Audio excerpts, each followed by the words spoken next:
Welcome back, everybody, to another episode of La Cantina del Diez. I'm Marcelino, and I'm joined by my boy Oscar. Once again, happy to chat with you all. Pull up a stool, grab a beer, relax. We're going to be chatting a little bit about some post World Cup. Oh, Oscar's got his beer right there. I need my beer. It's been a long week, so today's a little Wait, what is little that? it's a little saw. It's Olivia's saw for everyone listening. I got my daughter's little toy saw. Perfect for opening Honestly, beers. incredible. I'm holding off for today, but I will make sure to have one for the next one. But we're going to talk a little bit about now post World Cup. Some of you are like, man, I need my soccer football fix. Where am I going to watch it? So, Oscar, we're going to talk about that a little bit with you all today. And this will probably be a two-part episode because there's just so much to watch. Some of the Yeah. leagues have started, some of them are going to be starting in about a month. So, to begin, what we're going to start off in North America. So, chatting a little bit about Liga MX and then MLS, and who are some teams to follow, some storylines that can get you all excited as you all are either picking your teams and brand new watchers, or you took a step back and now you're like, hey, I want to get back into watching. Yeah, I'm So into it. we're going to start off with Liga MX. Oscar's going to start us off, and then we'll just go from there. Liga MX started 2 weeks ago, so we already got 2 weeks in. You got your Giants, your Americas, your Chivas, your Cruz Azul. So those are always teams that most people gravitate towards too. But you also have little Cinderella teams like Atlanta making their return back to the first division. I want to Yeah, say they've been gone for man, feels like more than 10 years, but I probably know. probably 10, 15 years. So they're back. If you're like me, you go for El Rojinegro, 2 for 2 so far. So Atlas is in a good role. But Liga MX is always that one league where you just don't know what you're gonna see, whatever game you tune into. Oh, I know. I mean, it's just chaos. It's organized chaos, Liga MX. Some games you could see 3 red cards, 2 penalties. Another one could be a snore fest, 0-0. But something's gonna happen where it just kind of, gets you excited to watch the fall. Yeah, there's always something going on. I know this year some big storylines that you can get you really interested. There's Cruz Azul is the team that won the championship last year. Well, for the longest time, they're known as los subcampeonísimos. That means for people that don't speak Spanish, they would make it to the final and lose every single time. And just more recently, one, like Oscar said, there's always something happening. There's always drama with coaches. Recently, Tigres, which is another pretty big team from Monterrey, after 2 games, their coach resigned. And so there's Crazy. just always something wild happening. Transfer market. You've got, America, who's one of the bigger teams as well. They actually had a really quiet transfer market, so people are trying to see what's happening there. There's some, whispers that maybe there's some financial crisis on the background. So there's always that. And then you've got some big players and fun players to watch too. There's always, the talk of, are the Mexican players going to go to Europe? Yeah. And then the clubs asking for an insane amount, and then the players not going. There's young stars like we saw Gilberto Mora throughout the World Cup, so it always keeps you all on your toes. So there's Yeah. always something going on. Monterrey had a pretty interesting transfer window where they brought back El Pelado Almeida, Chivas' former coach. Yes. Took him to glory in, what was it, 2017? He's Mhm. back. He brought Orbelin Pineda back from Greece, and they got a bunch of really good players. So we'll see how they do. Chivas, of course, you know, I hate when they do well, but they got a bunch of really good Mexican players that they picked up. Kevin Castañeda, they picked up Jordan Carrillo. He looks like he's Yep. going to be the future of Mexico's midfield. Him and Gilberto Mora. And then, like I said, Atlas, the Brody boys. Bought a couple Portuguese players, a Cabo Verde guy. They brought back Jorge Sanchez, and I'm ready to put another star in this jersey. I think it's gonna be the year it happens again. He's calling it. He's calling his shot right now. It's going to be Atlas's year this year. Honestly, I've been watching them too, and they are looking good. And I know they had some new ownership also, Yeah, and they're bringing out the big bills. They're shelling out for the team. I've never seen it as an Atlas fan them spend that much money. I think They spent about $16 million this transfer window. Grupo Pro, they just bought them from Grupo Orlegui, and their goal is to win, every tournament that they compete in. And as a fan, I mean, that's all you can ask for. You want your team to spend big and give you a chance. You just want a chance. Yeah, be competitive and get to the Liga, and then anything can happen just because the way that Absolutely. it's formatted, because it Yep. plays, one game at home, one game away, and so you never know. Yep. And that's what makes it fun. And there's so many other teams too in Liga MX that we didn't hit. We talked about some of the bigger ones and some of our favorites, Yeah. but there are so many. So as people are making their decisions, if you're looking and really interested in Liga MX, I definitely, look up the towns where they're from. There's so many traditions. The jerseys obviously are Oh not, yeah. Oscar, your jersey's pretty clean, not gonna lie. That's a nice one. Hey, Atlas always has some nice ones. You can never go bad with red and black, and they always make them a little bit elegant, sophisticated. Easy to throw on, easy to root Yeah, for. exactly. And I mean, they have, study the team's history, look it up because there are a lot of really fun teams. And that's, I think, what makes Liga MX really special. And then, too, thinking about people that are in the United States, you want to root a little bit more locally. You've got the MLS, Major League Soccer here, that spreads all the way from the US. We've got a couple teams in Canada as well. And Yeah, how I describe MLS really is sort of younger, scrappier, really kind of riding the wave when it comes to Lionel Messi being in the league. And it's brought a lot of attention and eyes yeah. to Major League Soccer. Lionel Messi, if you didn't know, the GOAT, the one of the greatest of all time when it comes to football, and probably the most popular player in the world, and had an incredible World Cup too. So, he plays for Inter Miami, and I feel like Inter Miami basically said, "All right, Messi, we're gonna get you, and then we're gonna bring all your boys as well." So they Yeah. have the Anyone you like hanging out with, we got you. Exactly. So, and they've got David Beckham, if you know football, he's one of the owners as well. So they have all this star power. So Inter Miami is a really fun team if you're really interested, just kind of like watching, and they play a fun brand of soccer as well with some younger guys. LAFC is another big one. Trendy sort of celebrities, newcomers with some swag to it too. You've got It's very the Hollywood. big game, very Hollywood. You've got They, some big players there I as think well. not to cut you off, but I think they took the town from LA Galaxy. I mean, Yeah, I Galaxy, agree. you haven't really heard about them. They haven't made any splash signings. I know they have Royce, but you kind of have to be in the weeds to know who Royce is. Not a lot of people, casuals for sure, won't know who he is. Yeah. But they took that town over when Carlos Vela joined, and now you know they haven't given it back. They're, No, they're one of the more absolutely fun not. teams to watch. Yeah, and so that's a great one, and like Oscar said, they've got that crosstown rivalry with LA Galaxy, who was originally there, Yeah, and, they were the staple for the longest time, and now with LAFC, like he said, they are the team right now in Los Angeles. They've got Kim In Sun, who is South Korean, one of their best players as well, who's currently going through a slump. So that's an interesting storyline as well. With he's getting assists but not scoring. Although he yeah, did score the other night, he had the goal, actually two goals in the MLS versus Liga MX All Star game, which not a lot of defense happening there, but again, yeah, hopefully that gets him back in form. Another team you can root for if you're on the West Coast, it's kind of fun. Seattle Sounders, consistently one of the best, most like well-run clubs in the MLS too. They're always giving you a chance, a steady team, lots of tradition there. Great stadium too. That's where the United States played a couple of their games over the World Cup. yeah. And then we got to talk about our local teams, of course. We got the San Jose Earthquakes. Used to be They the were San gonna talk Jose. about our roots. Don't forget about our Uh, roots. Oh, the roots too. I mean, we could go a whole other tangent with USL, Yeah, which is that's a whole the other sort of episode. tier. Yeah, the whole other one. The tier right under the MLS with our Oakland roots. We're gonna talk about the San Jose Earthquakes, though, and one of the original clubs went through a really bad spot over the last, I would say, 10 to 15 years, where they were just not putting in Yeah, money towards the players, the team. They did get a new stadium, but they're were kind of just just there. awful. They're just there. Exactly.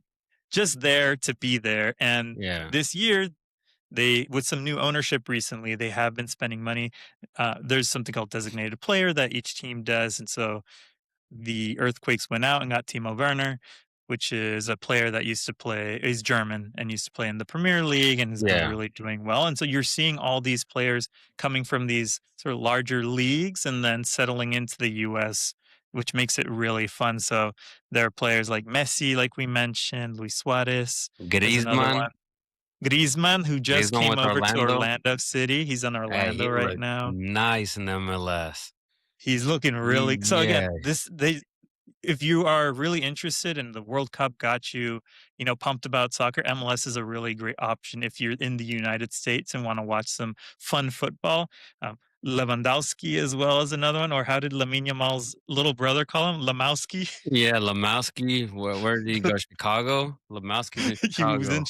Watch Chicago out for now. him. So you've got all this really fun storylines, and it's really cool to see. I mean, I'm not opposed. You can root for a team in Liga MX and MLS, but I will Yeah. say though, I will say there will come a time when you need to decide because there is something called the League's Cup. And so, Oscar, do you mind explaining sort of like what the League's Cup is? It's kind of confusing, but it is really cool. So the Leagues Cup is something that started maybe like 3 years back, and it's a tournament between the American teams and the Mexican teams. And I think at first it was just a way of like, hey, we're not doing anything in the summer. Let's just, have all of our teams play against each other and the winner gets X amount of cash. But it's transitioned into the team that wins the championship and the team that gets second place and third place, you automatically qualify from Leagues Cup into the Conca Champions, so the CONCACAF Champions League.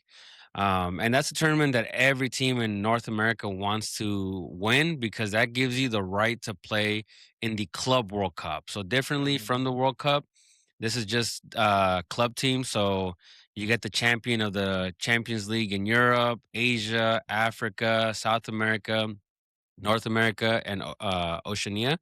So it's a tournament that if you win, there's a lot of money to be made. There's a lot of exposure for your brand, your players. So I think teams are going to take it more seriously this year than the last couple years. Yeah, absolutely. And I think that's something that wasn't on my radar either until honestly the last Club World Cup where Pachuca ended up qualifying for CONCACAF and seeing some of their players. Actually, Elias Montiel, one of their younger players, Yeah, ended up getting one of the better young players awards during that tournament. So, like Oscar said, lots of exposure and opportunity going to these. And so it's a great opportunity for CONCACAF teams, MLS, Liga MX to really shine. Some other fun things that I had to look up because I wanted to just learn a little bit more about it that could be interesting. Uh, the start off in phase one, they have a group stage. So, right, they pick out teams. It's usually yeah, the top teams from both full play. leagues. They put them into groups. They got their pools, but there is a no draws rule. So if they're tied after 90 minutes, they go straight to PKs. So like it's just we're going for wins. So and they're Yeah, played they all want over the action. They want it to U.S. be fun for everyone. Exactly, and so, for example, it's not just, okay, the home team's gonna play at their home stadium, they play all over, and so more I believe in the next week or so, for example, Chivas is playing against FC Dallas in the San Francisco Bay Area, and so, again, a great opportunity over the summer to really watch some games and enjoy it and see some teams that you might not see unless you are in Mexico or if you are in the United States, Yeah, and so it's cool to see that and then eventually go to the Club World Cup, which is really special and happens every couple years. And I think that's a great segue now, thinking about sort of the larger world, the Club World Cup, and the world in general. There's been a lot of stuff happening just across the world in terms of drama, news with teams and governing bodies. But the first one I wanted to hit, Oscar, is Italy. oh Italy's man, drama behind the what a scenes. dumpster fire.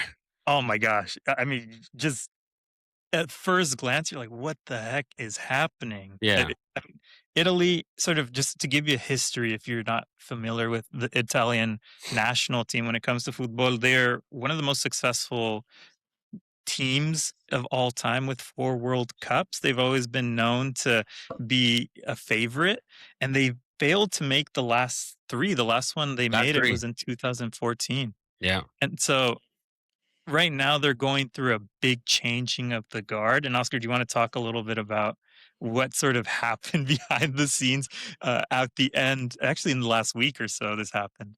Yeah, so for those of you that haven't been following the Italian soccer national team, like Machi mentioned, it's been 3 World Cups. They're the first champion or former champion to miss 3 straight World Cups in World Cup history.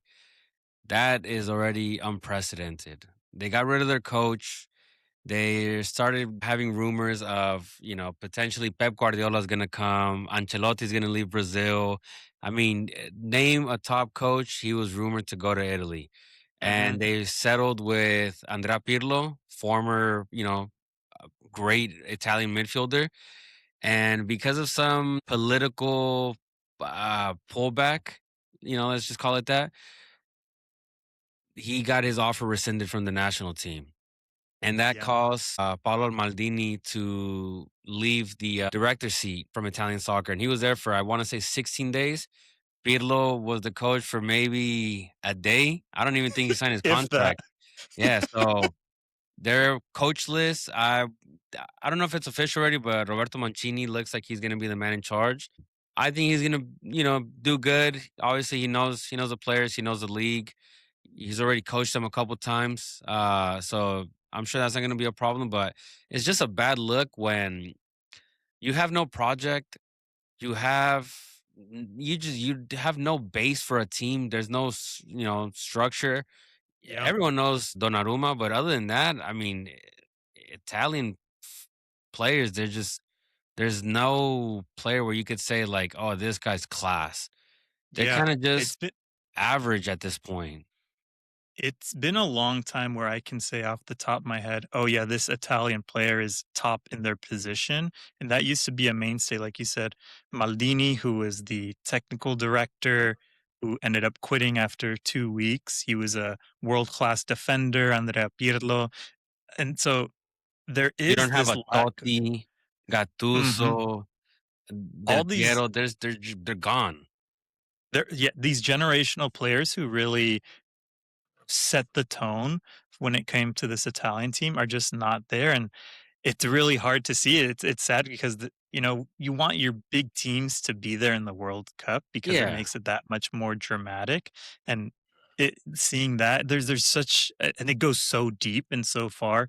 I was looking a little bit about, why. One, I saw the Pirlo thing. I dove deeper into it. So Pirlo is a brand ambassador for a Russian gambling site, Oh man. and so Italy has their how would I say, their troubles with gambling and match fixing throughout the Serie A, which is the Italian league from way back, for You have example, a player that got suspended for almost a year for, betting on games. Sandro yeah, Tonali. and then as well, Juventus ended up getting relegated to, I believe it was 2006, Yeah, sounds about right. for as well as for match fixing, and they got relegated to Serie B. So again, I can see why they're like, "Okay, maybe we don't want it," but it's just such a bad look. And then you're seeing too in terms of the structure of Italian soccer and some of the things that pundits are saying and coaches are saying. One of the big things is the lack of talent, the Yeah. average player across the board. And one big thing that I looked up is called the growth decree tax that they had in Italy, where it was cheaper to sign foreign players than to start and play and pay your young Italian players. So what does that do? You're not getting the playing time to really Yeah, you don't develop have the players. parsnip from growing. Yeah. Yeah, so it's really interesting to see that was from 2019 to 2024. And so now you've got this generation of players that don't have the experience on the big leagues or big moments. And then as well, it's sort of the brand of soccer. How would you describe, Oscar, the Italian brand of soccer? Very tactical, very defensive, Mhm. very cautious. Um, I I think on top of that, one of the problems that they have is like a lot of the big Italian teams. There's such quick turnaround to just get rid of their coach that the coach has to play, you know, a player from a different part of the world that's already a seasoned and experienced. Like you said, instead of giving the opportunity to the young Italian guy. So the fear of him losing his job is making them play even more cautious and reserved. And just Italian soccer has just taken a nosedive the last 10 years, and it doesn't seem like it's getting better anytime soon. I don't Yeah, any the one of the big problems is Italian club managers. They're scared to give the opportunity to the young Italian player because their job's on the line, and if they don't produce, quick results, they could get fired, halfway through the season or one year into the job. So they're more likely to give the job or the playing time to, you know, an older player that is gonna provide instant impact instead of dealing with the growth of a younger player. yeah, And the last 10 years, Italian soccer has just taken a nosedive. None of the big Italian teams are competitive across European competitions. The national team themselves has missed 3 World Cups. I know they won the Euros in between, but other than that, Italian soccer just has no direction. It doesn't seem like anyone's going to step up, and it's going to take a while to kind of fix and address this issue. yeah. It'll be really interesting to see. Like you said, it sounds like Mancini and then Ranieri, I believe is how you pronounce his name, Claudio Ranieri, who used to coach. Yeah, Like what he's most known for was the Premier League championship with Leicester City, I believe in 2015 or 16, yeah, and he'll be the technical sort of coach as well, sort of overseeing the project. But I agree, it'll be very interesting to see. It's been so long.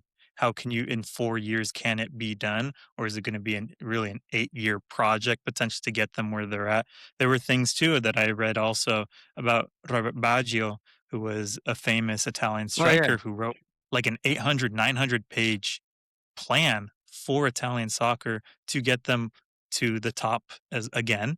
And the biggest thing was being more creative with the ball, and especially with younger players instead of being so tactical.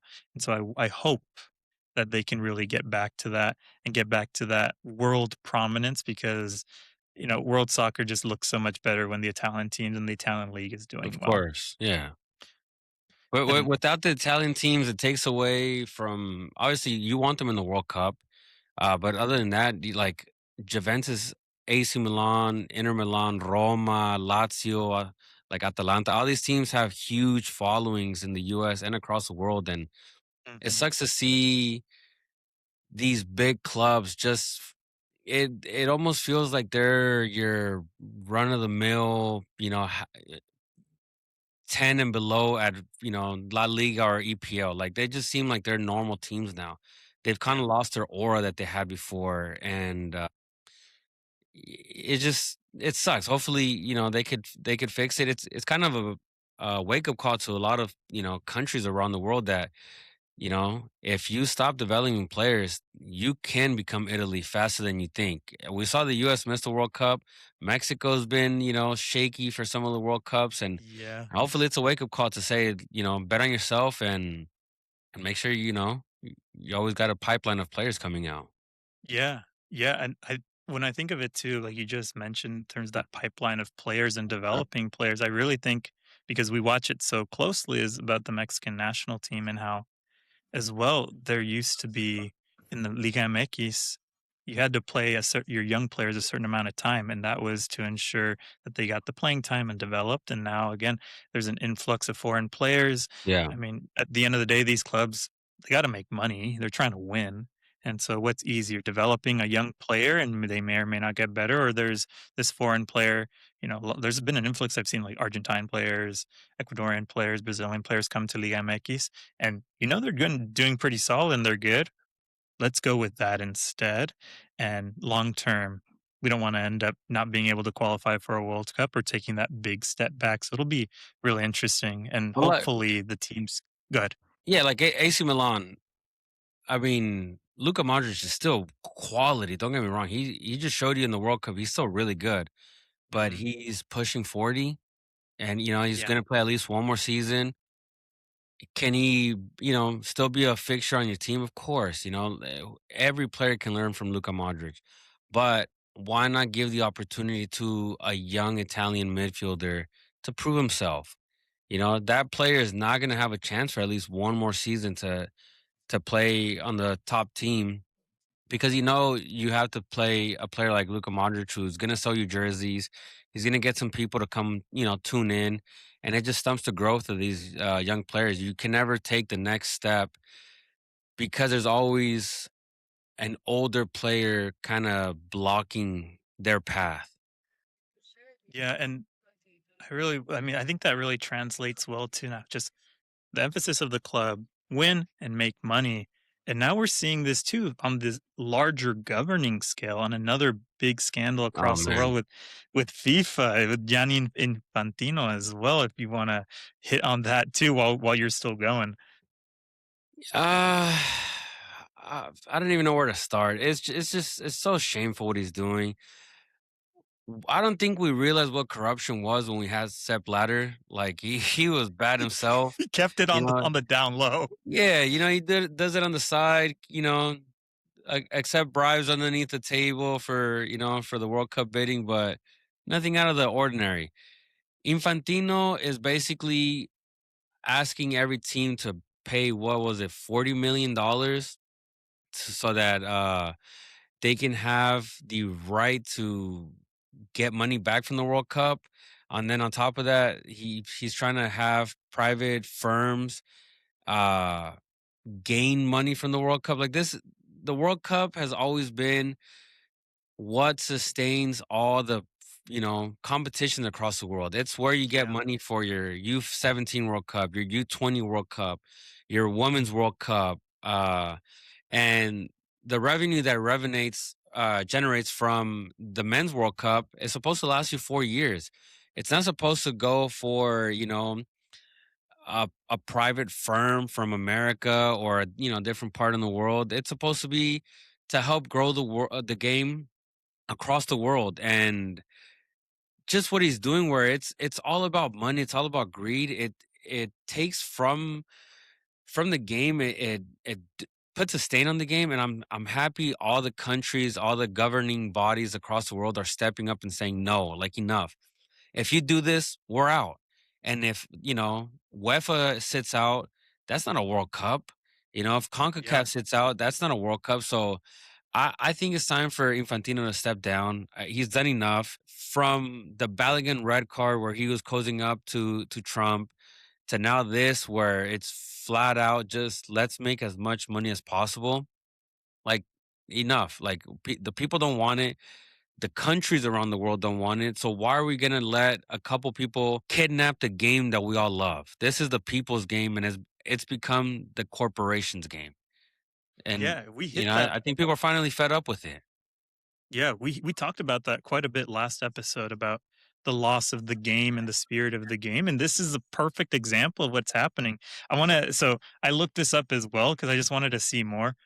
The supposed pros about these different governing bodies opting into this is that Big quotes, the big idea is big quotes. The yeah, pros. yeah, big quotes, is each governing body could receive about $40 million each, boosting grassroots and infrastructure and opportunities for young players in development, which I'm calling BS.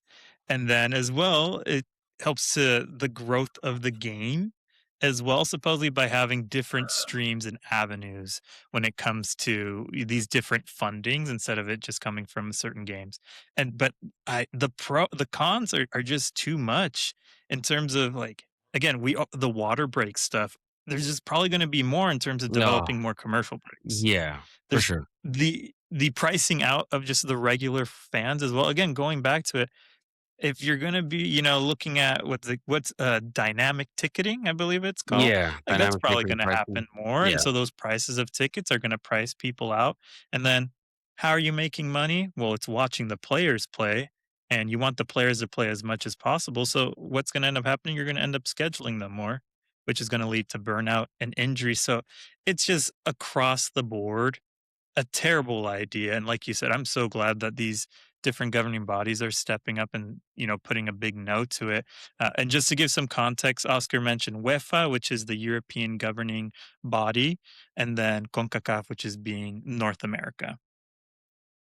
Um, Yeah, so so we sh I I have another point. It's not even Yeah, all the points that we said, it's it's bad, but when you start involving people in suits that have never kicked a ball, they're gonna want the World Cup every year, every 2 years, and it Oh takes yeah. away from what the World Cup is. You can't tell me that the guy in the suit isn't gonna want this giant revenue more often. Like, it's a cash cow. It's the biggest tournament in the world, and even allowing someone to make that a possibility is enough to just say no. Like, you're done. Like, we don't want this. Let's pick someone that's actually gonna grow the game and make it what it should be. Like, give the game back to the people. That's what everyone Yeah. wants. Yeah. And Infantino, the FIFA president, put this proposal, and these governing bodies have, I believe, until early September to decide. So it's going to be really interesting to see. And actually, what's going to happen, like, is UEFA going to boycott if this goes through? The Women's World Cup is in 2027, and that's hosted by FIFA as well. So is the women team not going to play? So it's going to be something that over these next month and a half or so that people should definitely be keeping an eye out because it's going to have some big We're at a fork in the implications. road where Yeah. it either goes one way or another. But I mean, something's gonna happen. Something's got to Yeah. give. And I don't think the people are gonna. It's not a World Cup if no one tunes in. It's not a World Cup if the biggest countries in the world stop showing up. You know? Mhm. Yeah, so let's hope for the best of the game that we keep it how we want it, and preserving it more than anything. Yeah, Uh, it's all about the integrity of the game. That yeah, that's what we all want. 100%. Oscar, for this next part, we still got to pick this Premier League team for me. I've got this little baggie here. Last time we had it in North Carolina in a little bowl, but I brought this all the way back, the same papers. You Last scared me time when the you said teams you that had a little baggie. This is a family show. that could be for the people that aren't watching, it could be interpreted in a lot of This is a different Ziploc bag, ways. guys, with It is a team Ziploc bag. I with some swear it team is names. just pieces of paper. It is just pieces of paper. Last time the teams that were eliminated were Hull City, Fulham, Crystal Palace, Arsenal, and who was the last one? Newcastle, I believe. And Newcastle. Thank you. And so the Premier League should start in the next couple weeks, so we're gonna get rid of 5 more. So, and I swear I'm not cheating. You can see I've got my eyes closed. All right, first team out is for this episode Coventry. You're gone. Coventry City, I am sorry, you are out. 4 more. We've got Liverpool, another big team. You'll I'm never sorry, walk Liverpool. alone, but Machi I will guess not I'm join you walking on that home by walk. myself this time around. Number 3 for this episode, we've got Sunderland, Mexico's Oh, that's team. Mexico's team. Oh, we'll see who the Mexican fans choose this year. We always choose a team Every via year they Twitter. do a different team. On Twitter in Mexico, they pick a random team to support, and last year was Sunderland. The I don't know how this 4th is tied, but I want to be a part of that. Yeah. Ipswich Town. Ipswich is out. So we're down to our I last believe one. Giovanni Dos Santos played there after he played with Tottenham. So Oh, he former, did? I didn't know that. yeah, Oh, that hey, would be a clean jersey to find. a lot of knowledge in this head. The last one, the 5th one is, the Toffees, Everton. I'm Hey, sorry. the Machi to Tottenham ride continues. I think It's that's gonna be still the team there. you're It gonna is still get. it's alive and going, and like we said, that it would make a lot of sense with my luck and the luck of that team. So, just to review, we've got Everton out, Sunderland out, Liverpool out, Coventry, and the last one being Ipswich. So Ipswich these are the teams that are out. 10 out, about 8 or 9 left to go. getting It's close. gonna getting real close, and hopefully we'll have it by the start of the Premier League season. I'll be able to grab a jersey, whichever one it is. I've And the been rumor holding is off. Machi might get that logo tatted on him. We'll see. Well, I my That's what first I heard. tattoo. That's what I heard. I don't The know. first tattoo, and it's I don't know how my wife will feel about that one. She's been trying to get me to get a tattoo in a bit, and I'm not sure if she's gonna want a Premier League team for mine to be the first one. Yeah. Yeah, I don't make the rules. Yeah, those are just rumors, though. We'll see. That's all rumors, Uh, speculations. to end this episode, Oscar, we've been talking about this quite a bit. Obviously, we've got the beer reviews. You cracked open a nice cold one. We need to find out what are top 3 beers, and when I'm talking about beer brands, best times to have a beer. Why don't we Yeah. go top 3, 1 and 1? So you go first, then I go, and we'll go back and forth because Okay. I think there's a lot of debate about this. My third overall best beer has to be the beer when you first land to your vacation destination. Oh, I'm not yep, talking about when you're at the airport. That's a different beer. I'm talking about when you first land into Cancun or Vallarta or whatever, and you have that first beer. That first beer always hits amazing. Always tastes a yep. little, a little better. What's It's yours? almost like cracking open the seal for the vacation to start. Yeah, that's my phone's on do not disturb. No emails, no nothing. Just time to relax. My beer, my first one I'm going with is the classic shower beer. And why I love this beer, one, you're nice and relaxed in a nice hot shower, and then you have something cold, and that contrast while you're in the shower relaxing, and that beer gets you even more relaxed. It's just heaven. You're just sitting there, no one's disturbing you, and you can just Absolutely, shower beer is goaded. it is one of the best feelings. If you haven't had a shower beer Hey, ever, you're getting ready and you're pre-gaming. I mean, multitasking at its finest right there. Shower beers are good. exactly. If you've never done a shower beer, I recommend you do a shower beer tonight. Highly, highly recommended. All right, what's your second one? All right, my second beer is the tailgate beer. No matter what sporting event, we all know, at least in the Bay Area, beers now $20 at Levi Stadium to watch the Niners. It's too much. But at the tailgates, you're with your boys, you got the grill going, crack open a couple beers, and you're ready to watch your favorite team, kick ass. So for me, that the tailgate beer is amazing. Get a little rowdy, support the teams. Yeah, Um, m my second one, I'm going with a barbecue beer because there's nothing quite like a nice sunny day, you're out there grilling or your boys grilling, and you're chilling on a chair, smelling the food going with a cold one in your hand, relaxing. Maybe you've got a big old sun hat on, you're just enjoying life. A hot barbecue dog on beer, your hand if you're the water boy.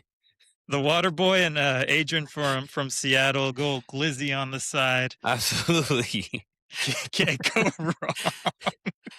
No, that is a good one though. The smells of a barbecue. You got the pit going, family and friends next to you. Mhm. Barbecue beer is a great beer. What is, Oscar, your 3rd one?